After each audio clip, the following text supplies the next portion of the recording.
I don't know what I'm going to do. They won't stop pounding on the door. They won't stop calling my name. And before long, someone with keys is going to come along and unlock my office. I don't know what to do. Completely out of my element here. And all my brain can come back to is that coffee. The coffee. The goddamn coffee. First cup of the morning? He'd asked. And all I could do was smile at him. He must be new. Because if he'd been here longer than a week, he'd know how often I show up to this machine. I stood before the coffee pot like a worshiper at the altar, and as the savory black liquid spilled into the pot, I felt my mouth water at the thought of coffee. First cup. Yeah, right. I started my day with the taste of warm, fresh brewed coffee. As I'd cooked my breakfast, I'd had another, savoring this one a little, as I never did the first cup. And as I sat down to catch up on my emails, I drank a third as I ate my breakfast. I'd had another one on the way to work, savoring the aroma as I sat in traffic, and now it was time to get a cup before I sat down for another day of work. First cup. Try fifth. I've been like this since my late teens. My mother was a career nurse who drank coffee by the pot, not the cup. As a single mother trying to keep up with an active son, there was never a time I can't remember when coffee was a part of our lives. When I was just a tyke, my mom was always running late, due to my inability to get moving in the morning. No one wants to lose their job because their kid can't get ready on time, so one morning, she gave me a sippy cup of coffee, sweetened with milk and sugar. No surprise, I took to it like a fish to water. The other parents looked at her funny when she told them.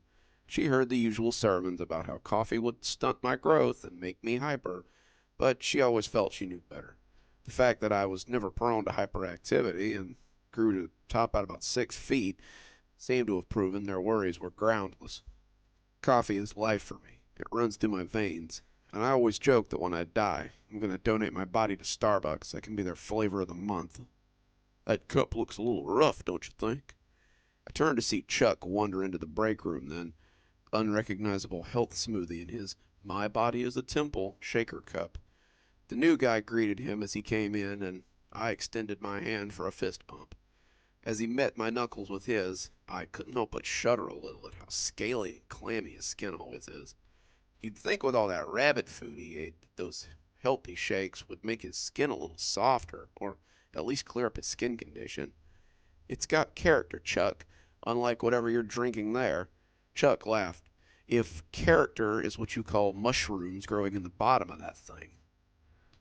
He was right. Not about the mushrooms, but about the state of my cup. I'd had this cup for 3 years, and in that time I had never once bothered to wash it. The outside was a little stained up, but otherwise looked pretty normal. The inside, however, was a dark cauldron of old coffee stains and filth. It didn't look that bad to me, but of course I had gotten used to it by now. I always justified it by telling myself that I was putting boiling water into it, so anything living in there was likely to get boiled out of existence by the time I got around to drinking the coffee. I had no idea what I was setting myself up for. The hot liquid splashed into the cup with a luxuriant sound. I swirled the contents around in the cup before taking a test sip and gasping in pain. It was much too hot, but I had known that already. I talked with Chuck a few more minutes, and when Mr. Ryan strode into the break room, we all said our goodbyes and left for our desks. Mr. Ryan's was a fantastic boss, but he had a very narrow opinion on dawdling and socializing on company time. I said hi to a few other people in my hall and stopped at Rob's door to pass a few words. He was hard at it already, and I could see his tongue sticking out through his teeth, a nervous habit he said he'd had since elementary school. His dark hair looked sweaty, and when I asked him if he was okay, he said he had to make an 8 o'clock deadline, but maybe he could catch up at lunch. I said that sounded great, and as I walked to my office, I saw that Lisa was already behind her computer as well. Lisa was a mousy new girl that had moved into the office across from mine a few months ago. She was about my age, with straight brown hair that she always piled neatly on her head, and she had a cute pair of black glasses that were constantly needing to be pushed up the bridge of her nose. She didn't say much, but we waved at each other most mornings, and I'd be lying if I said I didn't have just a little bit of a crush on her. She waved back, smiling in her shy way, and went back to work as I stepped into my office and closed the door. I sat the coffee on my desk and turned on my computer as I prepared to start another day. I'm an IT specialist, so my job is mostly fixing other people's problems. There was an email already from Janice about how her monitor wouldn't come on, and another from Steven about how his issues with the network had gotten out of hand again. I sipped my coffee as I read these, testing the hot liquid with my lips before committing to the sip. I reached for the phone so I could call Janice. Janice was a frequent caller. The IT guy before me had thought it was funny to give her the most ancient of our relic computers. I'd been keeping that dinosaur running for years now, and every time the budget committee told me they didn't have enough money for a new computer, I died a little inside. I called Steven, and after a few questions, it became apparent that his problem was of his own making again. He'd opened another questionable email, and now his computer wouldn't link to the network. That was by design. Steven was notorious for opening anything that found its way into his inbox. He'd brought the network down several times with this sort of behavior, and I logged in remotely to revert it to a previous state, which solved the problem. The virus hadn't been that aggressive, it seemed, and he thanked me for helping him. I reached for my cup and found that it was empty. I'd been sipping the coffee while I was on the phone with Steven, and I'd drank more than expected, I guess. I called Janice and asked her what was going on with her computer, and after a few sentences I reached into the drawer and found a new power cord. The computers seemed to burn through them for some reason, and I'd recently made a note to keep them in stock. I locked my computer, grabbed my coffee cup, and figured I'd stop for a fresh cup on the way to Janice's office. I stepped out into the hallway, turned left, and stopped dead in my tracks. My cup shattered on the carpeted floor, and that drew the creature's attention at the end of the hallway. It was hideous. It had a bulbous gray head that was covered in coarse black hair, and the small white eyes that dotted its head were awful looking. Its jaw lolled open to reveal a mouthful of sewing needle teeth and a flicking red tongue that constantly moved over them. It was dressed in a white button-up shirt and a pair of black slacks, but the shirt bulged with coarse black hair, and the pants looked to be barely containing its oddly shaped legs. It looked at me, and for a second, eyes blinked in an odd succession before it raised a hand to ask if I was okay. I shuddered and felt my knees unhinge as I slid to the wall. It sounded it sounded like Rob. Rob's voice was coming out of this creature's mouth, and as it did, I could feel my mind slipping a little. What the hell was going on? Had I been drugged? Were they playing a trick on me? As the Rob creature made its way up the hall, I saw another thing stick its head out of the break room.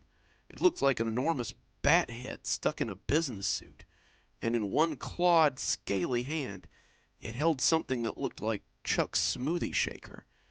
He didn't even look real. The creature looked like a photorealistic movie monster, or images from a horror site when someone has drawn creatures that just look a little too real. As the Rob creature got closer, I could see small sores on its skin, long curly hairs sprouting in places between its eyes, and I felt a scream ripping its way up my throat. The Chuck creature blinked his two big eyes at me. "What's wrong? You okay?" It came blundering out of the break room and towards me, and I felt my legs finally take orders as I backpedaled towards the exit door. It was 30 feet away, down several hallways, but I felt like I was motivated enough to run a mile in a minute flat. Something was wrong. Something was very wrong, and until I knew what was going on, I wasn't sure I could trust any of my senses. I had come to my office door when my back met resistance, and I realized I had bumped into someone. I turned my head woodenly to see what new horror I had blundered into, and I felt a fresh scream rip through me.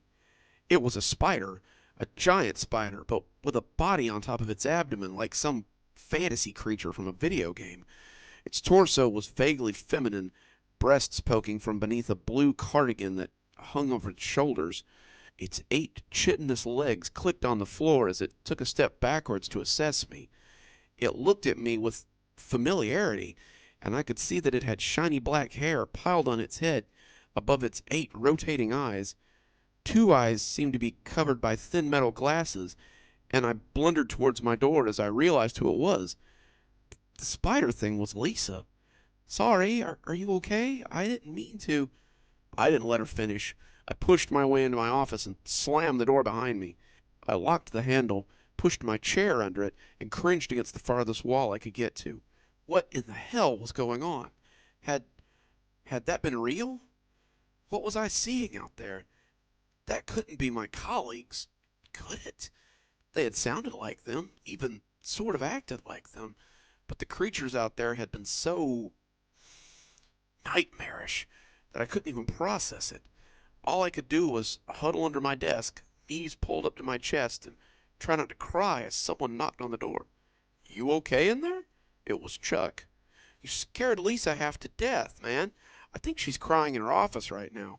Maybe you could come apologize? I stiffened. Lisa was crying. Had I done that? I couldn't bear the thought that I had made Lisa cry. I had half risen from under my desk when I'd finally gotten hold of myself again. This wasn't real. The monsters were trying to trick me so they could get me out of my office. I sat back down under my desk and squeezed my knees against my chest again. They wouldn't trick me like that. I wasn't going to be fooled so easily. Chuck banged on the door, harder this time, and asked what my problem was. Rob's voice made an appearance as well, and he apologized for startling me. They were worried about me and wanted me to come out so they could sort through this. They were scared for me and wanted to see me. They got angry at how I was acting and started banging louder all the while. I just huddled under my desk, sobbed quietly. I couldn't process what was going on, why this was happening, and all the avenues seemed to come back to the coffee. Someone had drugged me. Someone was messing with me. Someone had done this to make me freak out. But why? That was when the phone rang. It jangled merrily in the cradle, unaware of the horror show that was just outside the door. I looked up over the edge of my desk like a cartoon mouse peeking out of his hole. I almost expected the phone to grow fangs or sprout eyes, but it didn't. It just continued to be an average black plastic phone. I reached out shakily for it, and as my sweaty hands settled around it, I felt it solidify and had second thoughts about my perception. My desk was still here. My computer still hummed peacefully. If this was a world for monsters, then how could all these things exist? How would a monster type with big clawed hands? How would he sit in a normal chair? How would he pick up the phone? As I picked up the phone, I heard Mr. Ryan's calm voice wash over me. It took me a minute to realize that he was calling my name as I was just sitting there in the calm warmth of my realization. Hello, sir? I said, and my voice shook a little. Are you okay? His voice was calm and rich and made me feel like control had been restored. I I don't know, sir. I'm seeing some weird stuff. Have you imbibed any substances today? It's okay if you have. I just want to know how we can help you. I just had a cup of coffee in the break room and coffee at home. I was fine when I got here, sir, and now I don't know what's going on. I'll be there in a few minutes. Just wait. And he hung up before I could tell him about the monsters. I hung up the phone and sat huddled under my desk. He wouldn't be able to get here, not with the monsters out there, and even if he could, would would he be normal? Maybe this was just another trick by the monsters. I sat under my desk, shuddering and waiting for the creatures to break down my door and get me. They had stopped banging and shouting, but I could still hear them scuttling around out there. They were waiting, just waiting for me to drop my guard. Then, then they'd have me. 4 loud knocks made me jump and hit my head on the desk. It's Mr. Ryan's. Open the door, please, so we can talk about this. I slunk from under my desk, looking for all the world like a scared rabbit as I approached the door like I thought it might explode. Are are the monsters gone?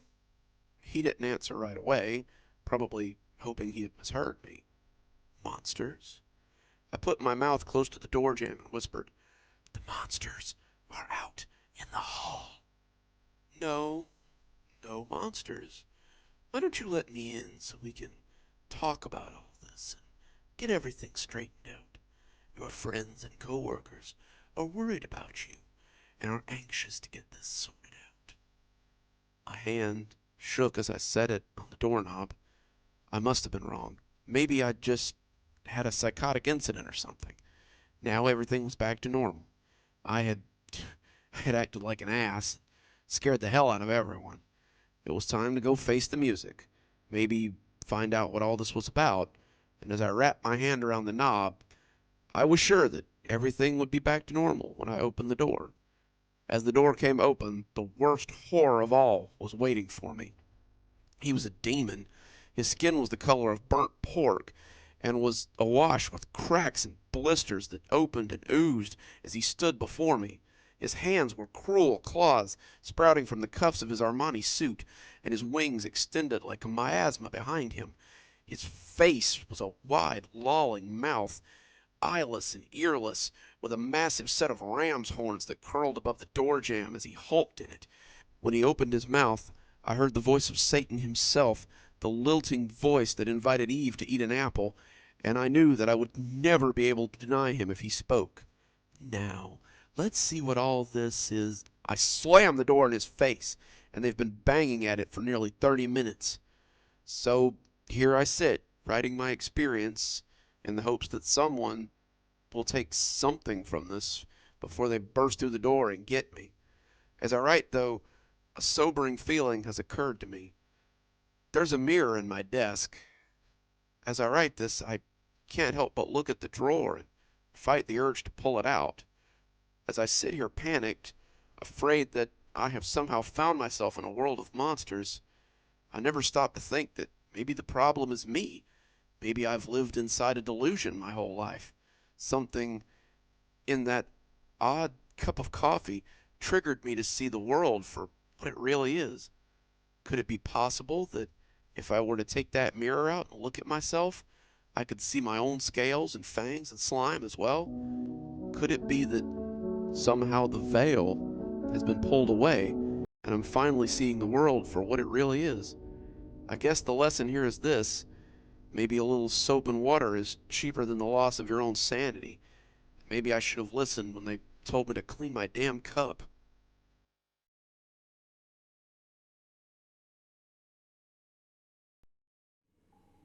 We recently moved into our new house. It's perfect, just the right size for our family, but it has a strange problem with the drains. I noticed it while I was unpacking the bathroom things. I turned to discover that my husband hadn't flushed and pushed the lever to send it down the drain. When it did, I discovered that the sinks burble whenever you flush the toilet. Nothing too jarring, but it scared me a little when I first heard it. The sink burbled and bubbled, making a noise deep in the drain as it cleared the water. My husband laughed it off when I mentioned it to him. "It's an old house, dear. The pipes are on the central line that feeds into the septic tank. No one has used them in a while, so it's probably just getting used to people being here again." I blew it off as a weird thing the house did and just went about my business. A week later, the drain started burbling when I took a shower, too. I overlooked it, though, not wanting to dwell on something I ultimately couldn't do anything about. This was the first place I'd lived with a septic tank. I'd always used city water, and I figured it was just something that happened when you used a septic tank. My husband barely seemed to notice it, so I assumed it was nothing out of the ordinary. After a few weeks, I'd almost come to ignore it, until the whispering started. I was brushing my teeth one night, running the water as I always did, when I heard the burbling coming from the drain again. I had bent my mouth to the stream to get a mouthful of water, when I could have sworn I heard a burbling kind of whisper coming from the drain. It was barely audible, more like a gurgle than a burble, but as I listened, it almost sounded like words. Black bank bees. Back bank bees. I turned off the water, spitting my mouth full of paste down the drain, and closed the door behind me. The burbling got worse from there on out. It didn't just bubble when the water was on. It always bubbled, loud and jarring, and I was still certain I could hear some kind of whispering. My husband just shrugged it off as normal. He was busy with work and didn't have time to indulge his flighty wife. I put up with it as best I could, but it was honestly starting to grate on my nerves a bit.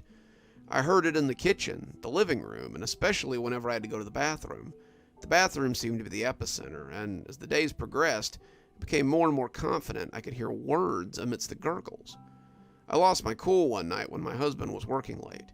As I lay in bed, my son sleeping soundly next to me, I could hear the sink burbling and whispering from the hall bathroom. The bubbles were visible now when it burbled, deep green bubbles that sloshed up the drain and filled the sink with a stagnant water smell. Never when my husband was at home, of course, and the bastard didn't believe me when I showed him the thin film that hung on the bowl. As I lay there listening, the gurgling seemed to mock me. It seemed like only I could hear it, and the continued surge of tidal force had frazzled me. I was up before I knew what I was doing. I stomped down the hall in my pajamas, heading for the bathroom on bare feet. I was mad. I'd had enough of it, and I slammed the door open as I saw the towel rack shake ominously. I flipped on the lights like I was intending to catch the sink doing something wrong, and shouted loud enough to make my son stir and cry in his sleep. "Shut up! Shut up right now!" I screamed at the burbling sink. And, for a wonder, it did. The drain stopped burbling for a few seconds, and there was peace. Then a geyser erupted from the drain and splashed high enough to splatter the ceiling in a green fountain. It splattered the walls, pattered against the shower curtain, and caused the ceiling to rain drops of thick sludge. I'd fallen to my backside in the hallway, watching the geyser with wide eyes, when I saw something gloop out of the drain that made me scream. I scuttled across the floor, my back hitting the bedroom door, hearing my son cry out from the bedroom. I had seen the last thing I would have expected from the narrow bathroom drain, and I was certain now that I could hear something else joining it as it gurgled onto the bathroom floor. A hand of sludgy, green liquid that had pushed its way up the drain like an angry hurricane. I reached with numb fingers for the knob, the fingers refusing to find purchase as I slapped at it uneasily. I heard a gurgling thunk then, the sound of water trying to maintain a shape it was unaccustomed to, and something cast a shadow against the door. The best way I can describe it is the shadow appeared to be cast by a living jello mold. It was solid, but not transparent. It cast a watery shadow, its form undulating as it came towards the door. A single green watery hand gripped the doorframe.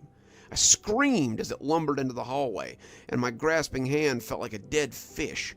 It was 6 feet tall, bulbous and amorphous, with a shuddering bald head.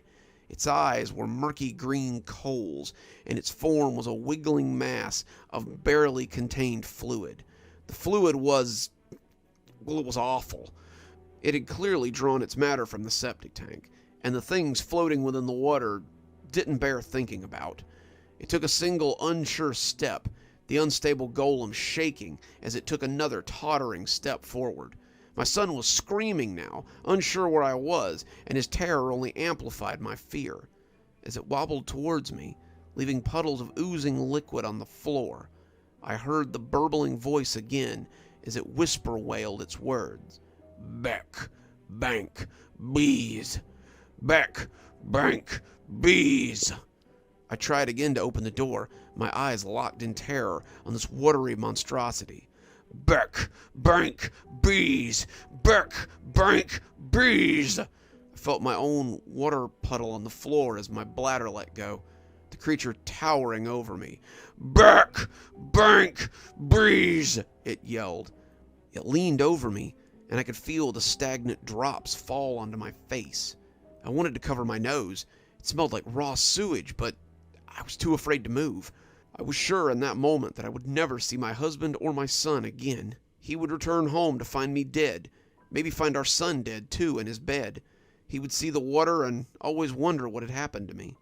As this creature crouched over me, I was certain that the last thing I saw would be his terrible sewage form. It bent its watery lips to my face then, and when it whispered this time, I could hear something different. "Check. Tank. Please." The words were spoken as though they might break the creature, and they were spoken with the utmost emphasis. His speech was slushy, slurry, as though his tongue was missing. He was approximating speech, but it was still difficult to make out. I looked into those green orbs and repeated back what he had said. "Check, tank, please?"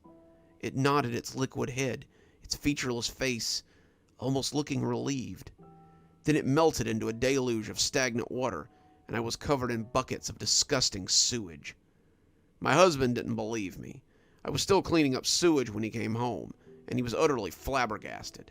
I told him about the creature, about its final message, but he refused to believe it. It was a dream, he said. The septic tank had backflowed into the house, and I had dreamed this watery creature. We went back and forth for hours, until finally I had the solution. Open up the septic tank, then. If there's nothing there, then I'll never say another word about it. I'll deal with the gurgles and the bubbles, and I'll never say another word about anything. After another hour of arguing, he finally relented. We called a service, and they breached the lid. It wasn't too hard. The earth was removed, and the lid was removed with a little backhoe. The smell was atrocious, but the men didn't seem to mind. My husband told them that we had a problem with the tank. It flowed into the house, and they figured the valve had been stuck. I saw the pumper hose descend, and the tank was emptied. My husband said I didn't need to be there for this, but I wanted to see. As the sewage went down, I saw the operator's eyes grow large. He called his partner over, and a flashlight was found. The flashlight nearly fell into the tank when it fell across the sewage-covered lump. His partner told us that it appeared to be something in the tank, but we shouldn't worry. The house has been empty for a while. It's probably just a congealed mass or something. The operator continued to pump the tank, and as the water level fell, we saw that the lump was more than a congealed mass of waste. It was a body. The police were called. Our front yard was soon playing host to 3 squad cars, a fire truck, and an ambulance. The techs were shunted aside as the rescue team received the body from the septic tank and loaded the remains into a body bag for identification. The police asked us some questions, but had already cleared us for the most part, since the body appeared to have been there for months. The inspector had likely not breached the tank at all during the initial inspection, so the body could have been there for years if it had been sealed properly. As the bag was zipped, I got a momentary glance at him. It was large, the head bald and lumpy. It looked a little like the sewage form that had tottered over me in the hallway. Before they zipped it up, the desiccated creature's mouth lolled open, and I felt a chill run down my spine. His tongue was mangled. Since the incident, we've heard no more burbling. The septic tank hasn't sputtered, and the house has been quiet since that night. Other than the sounds of our family, of course. My husband still can't explain how I knew there was a body in the tank, but I'm just glad that there was ultimately a happy ending to the story. So next time you hear a burbling in your pipes, don't discount it as simple plumbing issues. Your house may be hearing burbles from beyond.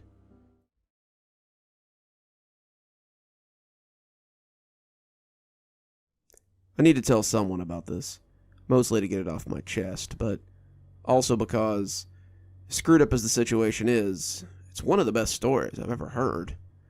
I attend a large university in Arizona. I won't say which, but my friends and I were sharing a bottle of Jack the other night, and we started sharing stories. Somehow, we got on the subject of spooky stories, and it appeared that several of us had a strange occurrence to talk about. Gabriel told us about a weird apartment that he and his mother had lived in when they were in West Virginia. Apparently his mother had woken up screaming one night after a dark figure had appeared over her bed. He had come in and found it melting away into nothing, and the two of them had moved out shortly thereafter. John told us about a weird deer he'd seen on a hunting trip, and I told them about a sound I'd heard outside my parents' house in Montana throughout my childhood. One of Dad's friends, he was a zoologist or something, said it didn't sound like any animal he was familiar with. Dad jokingly asked him if it was a Bigfoot or something. He never really quite denied it. He got spooky quiet and just said he wouldn't be caught out dead in the woods, especially not after dark. We never went camping out there anymore, but we certainly never went past the property line either after dark. Passed the bottle to Samuel, and for once, he actually took a sip. Samuel, or Sam for short, had been living in the dorm since before we'd arrived at university. He was in his 3rd year and was studying engineering as he worked towards a bachelor's degree. He had told us several stories about growing up in a small town in Mexico and how his uncle was thanks to his current status as a student. His uncle was a professor of Spanish studies and antiquities, and he had offered to help his nephew get a student visa so he could do more than drink shitty beer in the local bar and do manual labor his whole life. I opened up saying that it was weird to see Samuel drink, but I don't think you understand how strange it was. Samuel was our permanent designated driver because in the 2 years that we'd known him, I had never so much as seen him touch a bottle of alcohol, unless it was to throw it away or take it from us when we had enough. He took a moment to collect his thoughts before saying in a hollow voice, "I told you all I grew up in Mexico, right?" We all nodded. He continued, "Well, I grew up in this rural little town right outside of Hermosillo. It wasn't large, maybe 8,000 people in the whole town, and most of our work came from the processing plant or from the farms that operated around the small town. My mother and I lived there with my abuelo and my abuela. My uncle was living in America and sending money back when he could. My abuelo was a horse breeder, something my family had practiced for generations, and he would work for the stockman for one of the larger ranches in the area. We weren't quite as well off as the rancher, but we were doing okay. Wasn't a bad life. It was hard, but not without its pleasures. When I was in high school, my friends and I would go to parties held at the local farms. The rancher's son, Santiago, and I had been friends since we were young, and we palled around with some of the ranch hand sons, Juan, Christopher, and Mateo. We were good friends, probably the best friends I've ever had, but one night we found something that none of us quite believed in. We had all grown up with stories about La Llorona or El Cibon, but my mother always loved to use a certain legend to scare me. La Lechuza was a witch who turned herself into some sort of owl demon after her death. She was said to roam the lands, hunting for drunks or just children out after dark. She would make noises in the night to trick you into opening your window so she could steal your eyes. She would pretend to be a baby to lure you into the woods. She would create thunderstorms and other nasty things and would come to get naughty children if they acted out. La Lechuza was used a lot in my house to get me to do things like chores or homework that I really didn't want to do. By the time I was a teenager, though, I was kind of done with my mom's scary stories about owl ladies. I was much more interested in drinking with my friends and meeting girls. I was 16 when she caught me on my way out the door. "I know where you're going off to. I beg you, do not go out there and drink with your friends." I brushed her off, saying I was of age, and if I wanted to go hang out with my friends, then I would. And if La Lechuza would happen across you in your group? I scoffed, telling her that her stories didn't scare me anymore. "That story is what killed your father," she started to say, but I cut her off. Dad had died in a drunk driving accident before I was born. He had driven off the road and hit a tree, his car erupting into a ball of flame, and that's why we had nothing to bury. But Mom had insisted that it had been La Lechuza who had driven him off the road. This had made me even scareder of the creature when I was a kid, but now it made me mad that she would use my father's death like this. I left without another word, climbing into Santiago's car as it pulled away from my house for the last time. She was standing in the road crying as we drove off. That image will be scarred into my brain until the day I die. We were out late. I couldn't tell you much about the party, just that it was in someone's barn. The beer was hot, the women were lukewarm, and the music was subpar at best. I drank too much, trying to get the fight with my mom out of my head, and by the time we called it a night, I was well and truly drunk. We climbed into Santiago's car, all of us laughing and tipsy. We started out, Santiago managing to keep it on the road as we whooped and hollered in the back seat. He was laughing along with us, turning the music up on the radio, but when he swerved suddenly, we all screamed like banshees. He hauled us back on the road, Mateo opening the window to vomit, and I leaned up as I asked him what was wrong. He looked pale, all the tipsy scared out of him as he stammered, "I thought there was an old lady in the road, but when she turned, her body looked wrong." I said how weird it was to see someone so old out this late, but suddenly I yelled for him to look. Something was in the road, and if it was what he had seen before, he had been absolutely right. It was hunched over, a long cloak on its shoulders, and it looked deformed. It turned to look at the car as it barreled forward, and I could see piercing red eyes that bore into my soul. I saw it all in the space of 5 seconds, maybe, but those eyes will stay with me forever. Santiago never had a chance to do anything. He just plowed right into her, doing 55. The car suddenly stopped dead, and I came to about a minute later. I had boffed my head pretty good on the seat, but one look at Santiago told me I had gotten off lucky. He had slammed into the windshield, breaking his neck and turning his skull into a rotten gourd. The others seemed to be okay, but the car was smoking, and we climbed out as we assessed the damage. The whole front end was smashed in like we'd hit a tree or a big rock, but nothing was in the road to be hit. I remembered the old lady and moved off to check the ditches, thinking maybe we had knocked her off the road. The others just milled about, not sure what to do. And that's when it happened. The moon was full that night, or I may very well have missed it.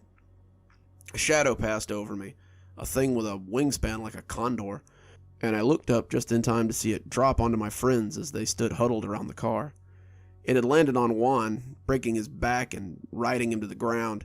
He screamed, his scream watery and miserable. He wouldn't scream for long, though. The bird dropped its head and began to feed on him, its beak plunging and diving as the other two backed away in horror. When it looked up, face dripping blood and owl eyes glaring at me, I ran. I don't know if the other two ran at the time, but I felt like a mouse who'd seen an owl. I ran, still drunk and weaving, and the houses swam up in my peripherals. I could still hear that wet, crunching sound as the creature fed, and I stumbled as my feet hit a root. I kept running, kept moving, kept showing my heels as the houses wobbled like an oil painting all around me. I just kept running, knowing that my house couldn't be far, not noticing the lack of night sounds until it was too late. When that unearthly screech split the night, I panicked and turned a corner at random. When my foot hit a pothole, I thought for sure I was going to die. My world suddenly exploded with light, and I stumbled back on my hands and butt as a bright something nearly blinded me. I turned, putting my back to those blinding lights, and saw a horror as it descended. The headlights spotlighted the owl thing, and as it swooped down on me, I figured this was the end. I closed my eyes and put my hands up across my face, preparing for the end. That's when I heard my mom yelling at the thing. She came out of the car, shouting curses and brandishing a cross on a long silver chain. The owl monster flapped its wings, changing its course and taking off again. It screeched loudly, flapping those wings angrily as it flew away. My mother helped me into the car then, but I must have passed out, because I woke up in my bed the next morning. I would have believed it was a dream if Mom hadn't told me all about it as we sat at the breakfast table. She had made food, and there was a pot of coffee there as well. As I ate, she told me all of it. How the creature had killed my dad one night as he drove home drunk, how Santiago and Juan had been found dead that morning, how my other friends had never arrived home that night. She spelled it out for me and told me how lucky I was to be alive. She said I had been given a chance and that it was up to me to figure out how to use it. She wasn't happy with my answer after I'd thought about it for a few days, but I think she understood. I still went to those parties, but I never drank again. Instead, I helped people get home safely. I never saw that creature again, but there were nights that I imagined I could feel its hateful stare. I was taking its prey from it, stealing its food, and it never quite forgave me for that. Not a day goes by that I don't think about that night and my friends who died. We sat there, drinking as we listened to his story, a cold chill flowing through us as we took it all in. I'd say this was the end, but that wouldn't do him or his story justice. 3 weeks ago, Samuel came to me in tears and told me that his mother was going to die. I sat him down. He was shaking like a leaf, and asked him how he could possibly know that. Before that, I hadn't seen him in class in a few days, and he looked tired and rattled. I dreamed I was in my mother's house, the one she has on my grandparents' property, and I heard her crying. I walked into the living room, and she was sitting at the kitchen table. I walked up behind her, putting a hand on her shoulder, and asked her what was wrong. She grabbed my arm, and her hand had become a claw. Her head turned around, and she screeched at me through that owl beak. Her face had become that of the owl witch, and just before I woke up, she screamed my mother's name. I asked him what that meant, and he said, "Some people say that seeing her in a dream means that someone you love will die. She screamed my mother's name. I can't ignore that." 3 days later, he told me he was returning home for his mother's funeral. They found her in her room. She'd had a heart attack. I need to go home and say goodbye. Will you watch my plants while I'm away? I told him I would, but I think he knew he wasn't coming back. A week ago, I asked his uncle if there was any news. His uncle only sighed and told me that his nephew was missing. My mother tells me that he went to the house he and his mother had shared. No one has seen him since. We don't know where he is, but if you're still watering his plants, I'll pick them up this afternoon. Hopefully, I can give them to him when he comes back. I don't know what became of Sam, but I pray that the Owl Witch, Lechuza, did not get him.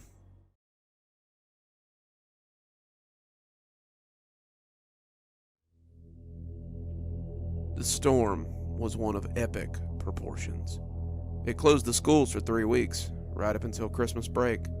4 days before Christmas, that was when I met her.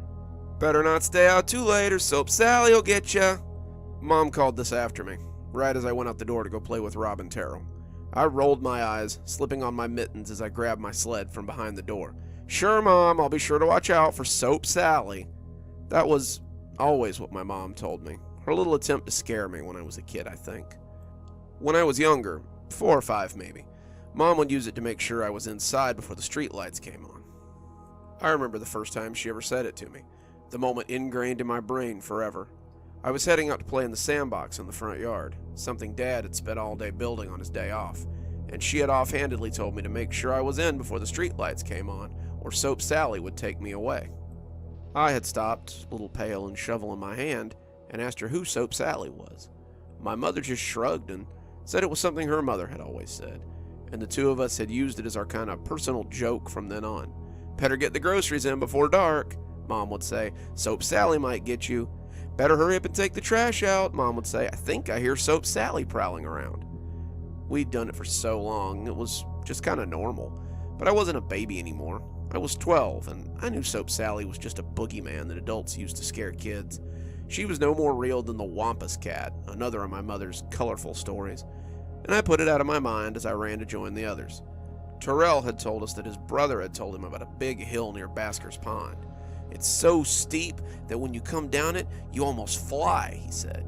So I trudged through the fresh powder, over the streets that no longer looked like streets at all, and made my way towards the edge of town. My hometown isn't very big, one of those 2 stoplights and a gas station kind of places you always drive through on your way somewhere else.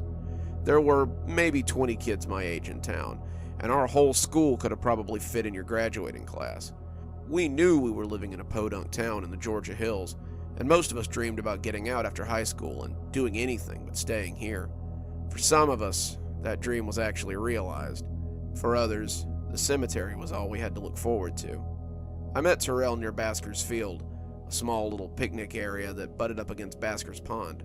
The pond wasn't huge, but it was a great place to swim and fish in the summertime, and just, kind of enjoy yourself.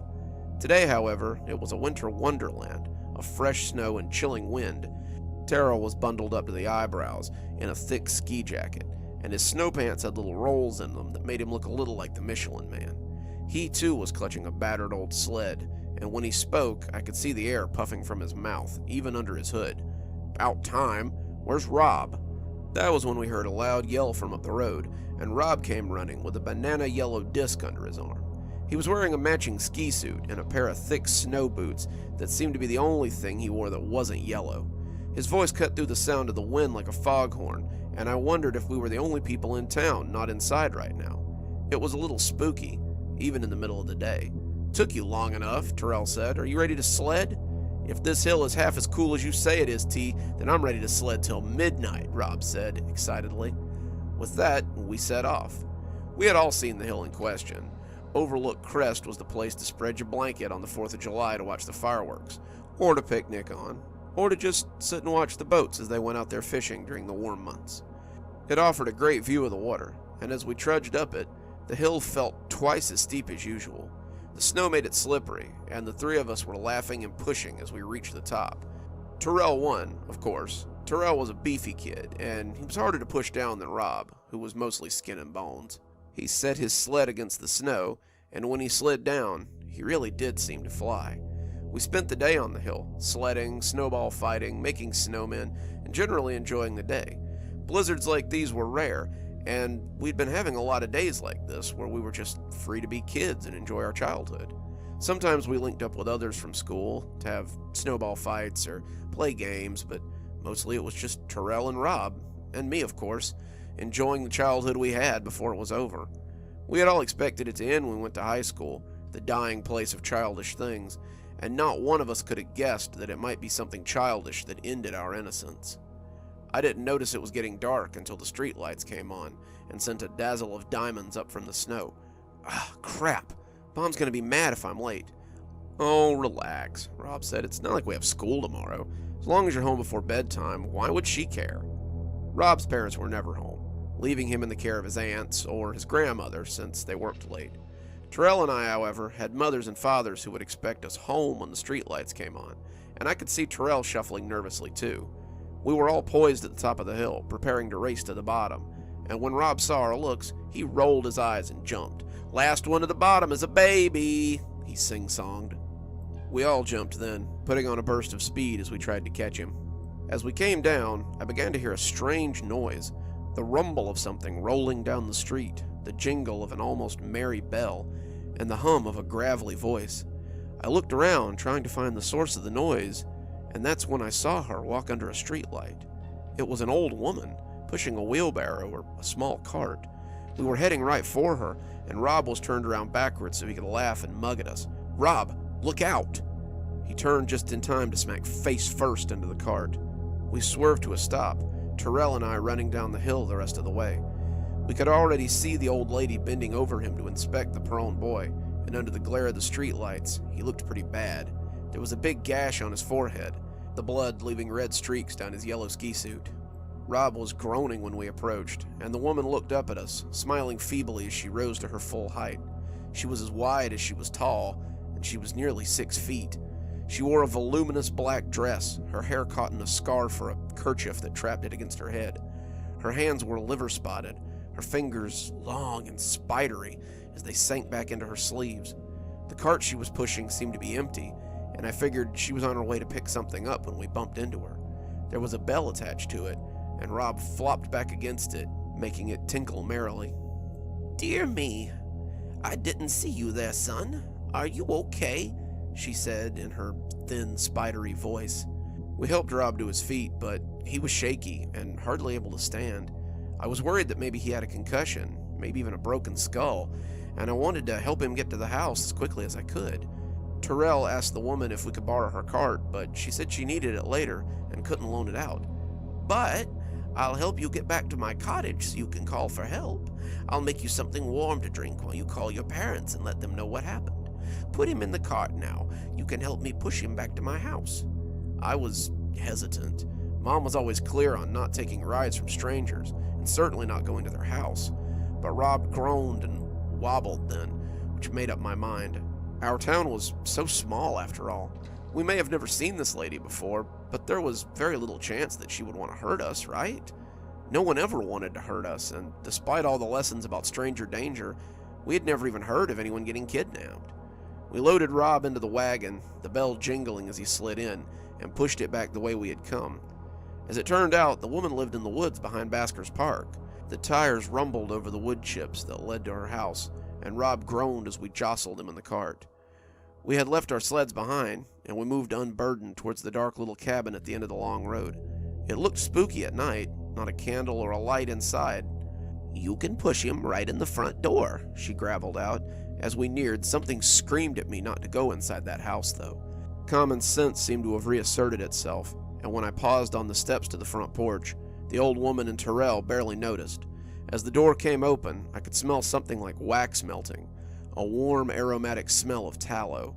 There were floral smells as well, and something akin to the cooking of bacon fat. There was another smell, though, something that prickled the hairs on the back of my neck. A coppery smell, a wet smell. And when I took a step back, the old woman seemed to notice that I hadn't come inside. She turned in the doorway, and we made eye contact for a few seconds before she asked why I wasn't coming in. I just remembered that I thought of something, anything, and landed on a flimsy lie. "My dad, he's coming to pick us up, and if he gets there and we're gone, he'll be worried. I probably need to..."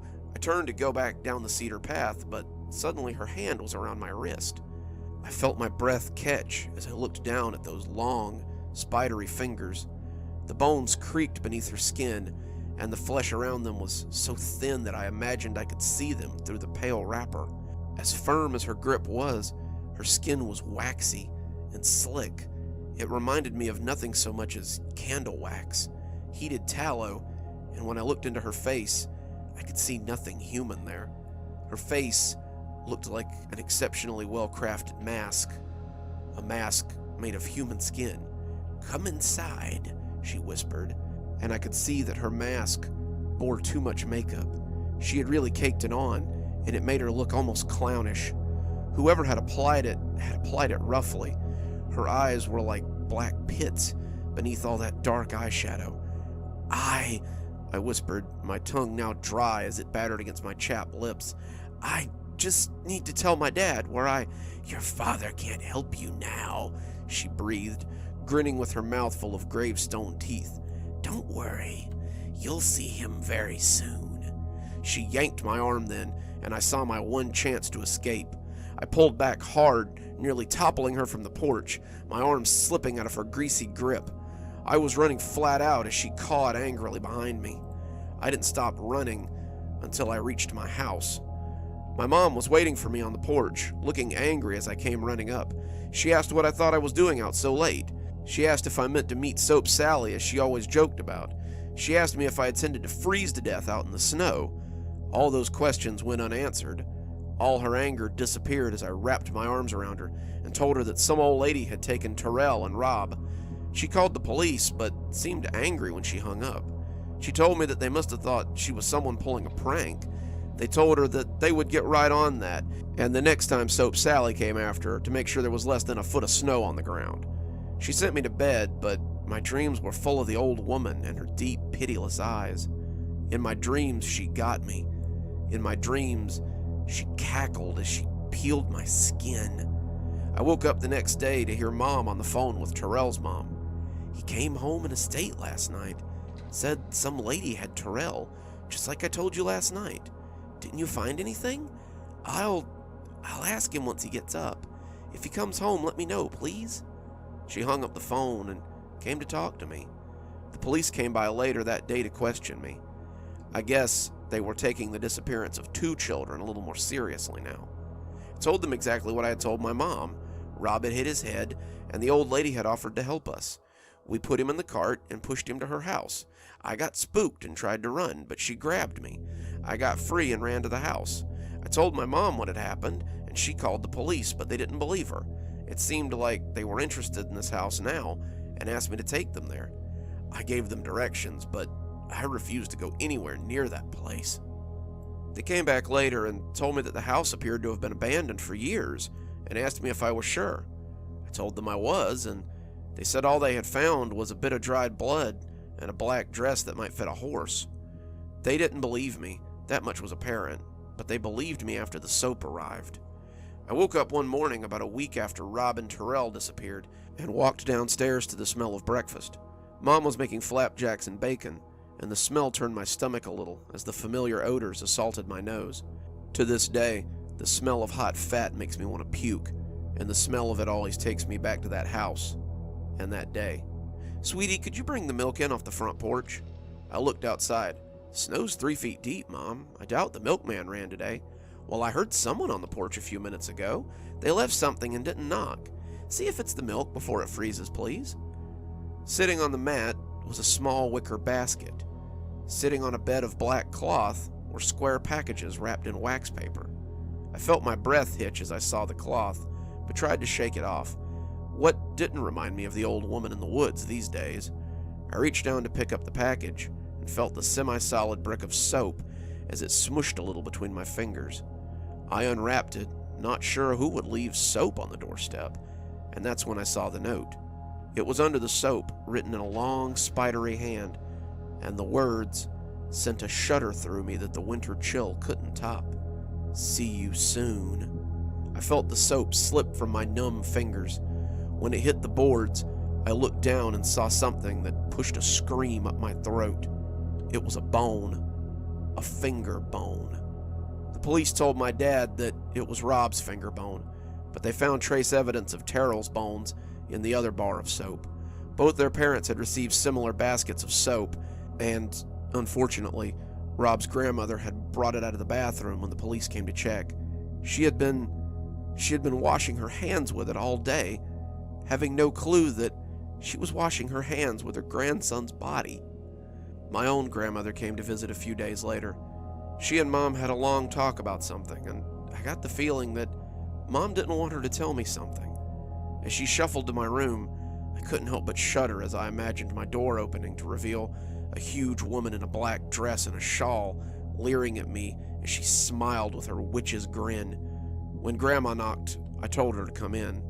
She sat down on the bed and seemed to think about what she meant to say. "I grew up in this town too, you know that.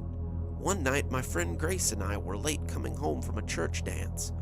We cut through the park, and as we passed by the sign that said, 'Welcome to Basker's Park,' we saw an old woman who was trying to fix her cart. She asked us to help her get the cart to her house, and we obliged. No sooner had I seen her house, though, than I got a tickling feeling. My mother had told me about Soap Sally too, and I suddenly realized what the smell was around that cart.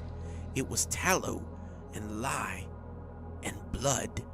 I ran as quick as I could, and I never saw my friend again.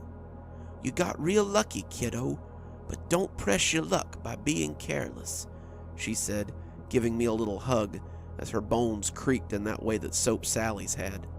She left me then, and we never spoke about it again. That was 5 years ago. 5 long winters ago. The snow is back and the days are short, but I haven't left my house after dark, not since that night I lost my best friends. Though I never saw her again, I know she has seen me. Sometimes I hear the grumble of that cart, the tinkle of the bell, and it sends me running home as surely as it did the night I escaped her. My greatest fear is that she will make good on her threat one day. One day, Soap Sally may leave me on my parents' front porch.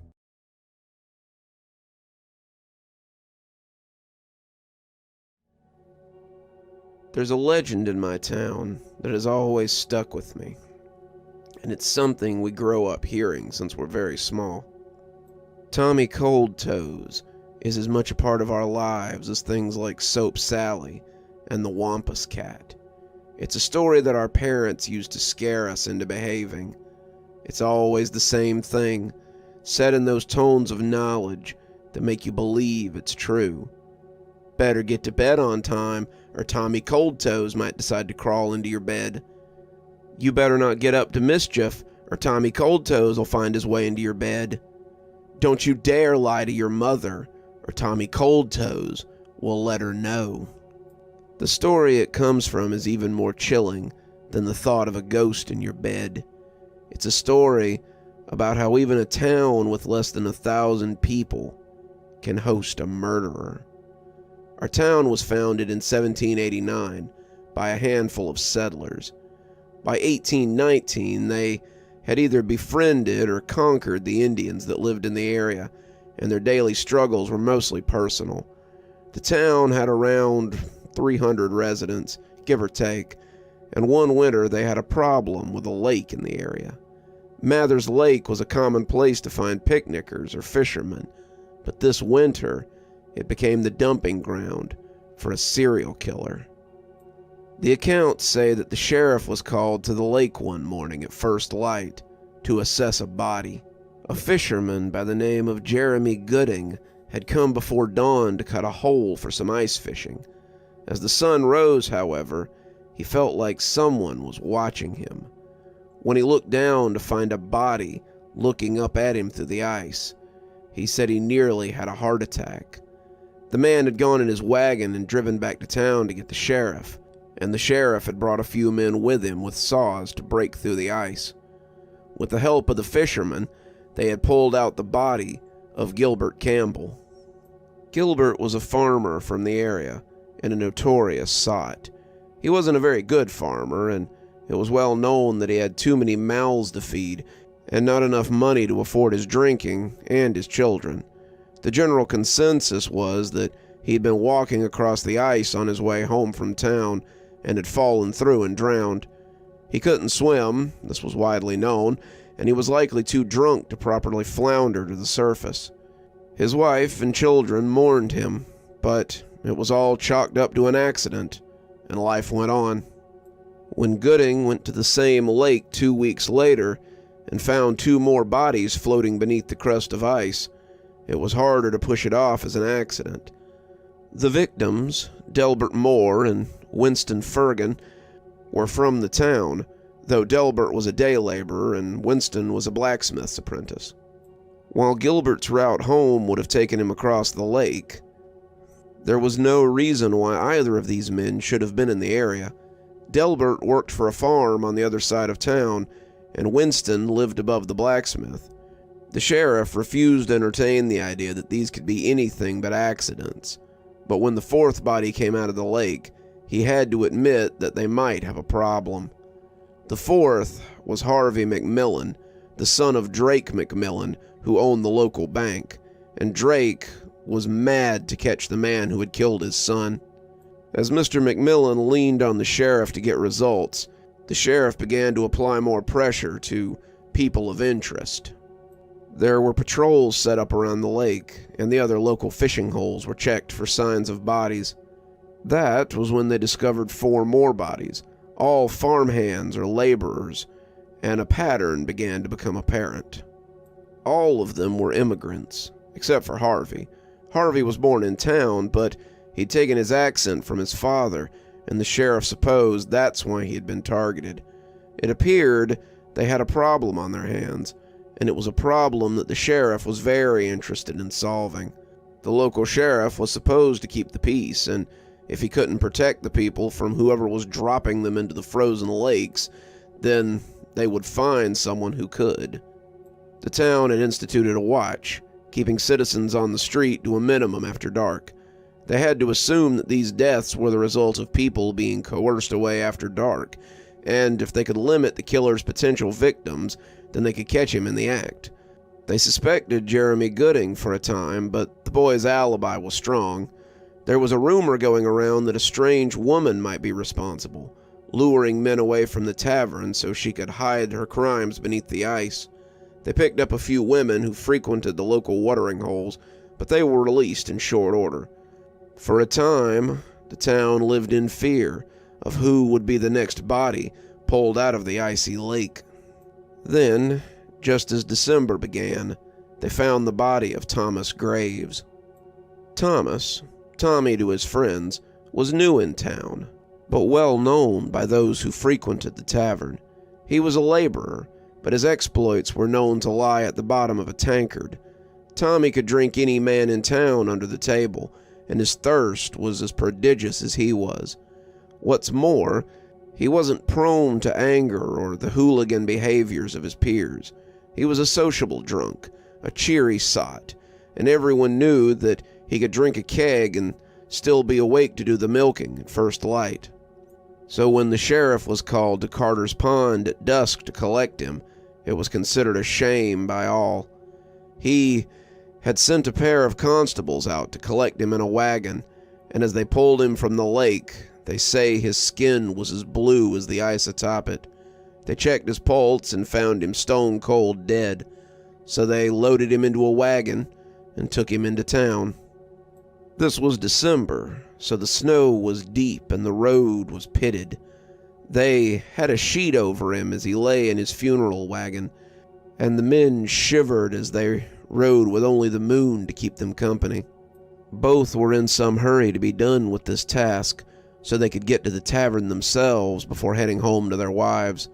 The grim task would be easier to sleep on after a drink was inside them, and neither were paying as much attention to the body in the back as they should have. The body bounced like a stone as they rode, and neither of them could have said when that bouncing stopped. When they arrived in the town and pulled the sheet away, they found the back of the wagon empty. They had lost the body somewhere along the way, and when they told the sheriff, he was livid. He told them the town already believed that they were making a botch of this, and made them go back the way they had come to look for it. It should be easy to find, he told them. It's a frozen body lying by the side of the road. The 2 men set out to backtrack their route, but no matter how much they looked or how far they went, They couldn't find the frozen body. They found no sign either. There was no indent in the snow, no sign of scavengers taking something away, and they were left to wonder where it had gone. They searched till morning, spending a night in the cold as they looked for their missing victim. They were still searching when the sun came up, and when they heard hoofbeats approaching, they were hoping it was others who would help them look. Instead, the sheriff came riding up with another man in tow to collect them. The body had been found, and it was in the last place they would have expected. Judge Henry Margus, a judge for the county seat, had awoken to find the body of Thomas Graves in his bed. His servants had heard him screaming and come to check on him, finding him in the corner as he shook and pointed at the bed that he had evacuated. They said that he had been gibbering about rolling over and feeling the cold feet of the dead man against his leg, and wouldn't say much else. He had been shaking as his butler took him off to the sitting room. That same butler, the man who had come out with the sheriff, had secured the bedroom so that they might have a look and come to fetch him immediately. He and his men took statements from the staff and the very shaken judge, but it was ultimately nothing but a strange bit of gossip for the women around the well that day. They took the body to the station so the family could come collect it, and that was when it disappeared a second time. The sheriff, who had reprimanded the two deputies soundly for losing the body in the first place, was perplexed how Thomas Graves had disappeared a second time.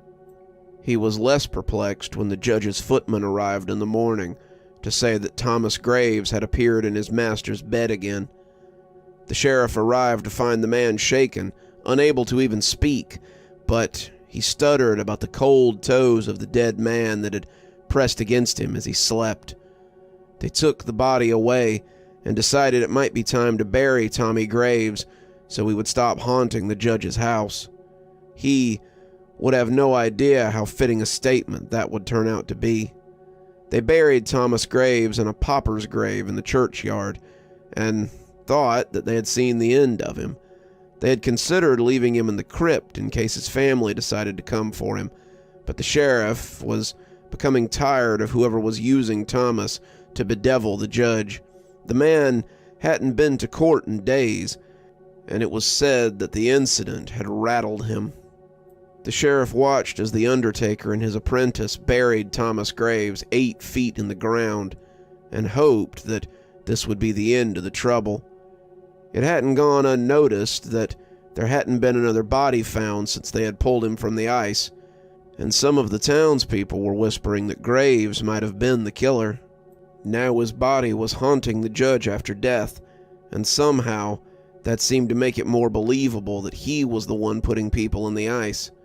They had begged the sheriff to put a cage over top his grave, maybe even burn the body, but the sheriff was steadfast in his conviction that Tommy be buried. No servant came on the third day. On the third cold morning after Thomas had come out of the ice, the judge came bursting into the station to confess to murder.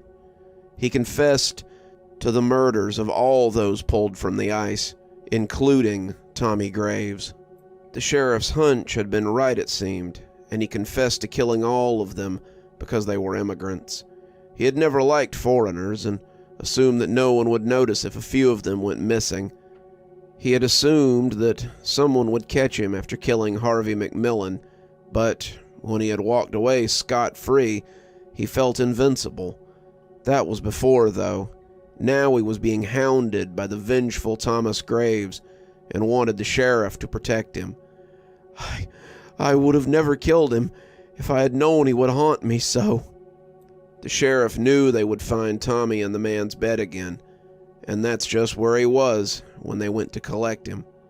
It seemed, however, that Tommy wasn't content to stay put. They never found him in the judge's house again, but there were plenty of people who claimed to have seen him after that.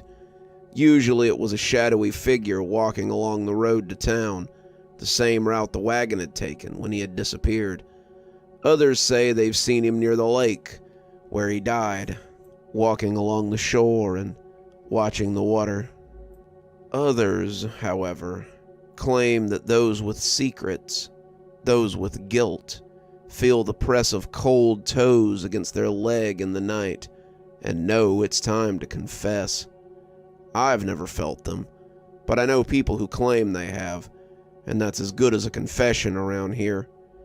Whatever the reason, Tommy Cold Toes has become a story told from Halloween till Christmas in these parts. So if you roll over in the middle of the night and feel the cold press of toes against your leg, don't worry. It's just Tommy Cold Toes trying to get warm.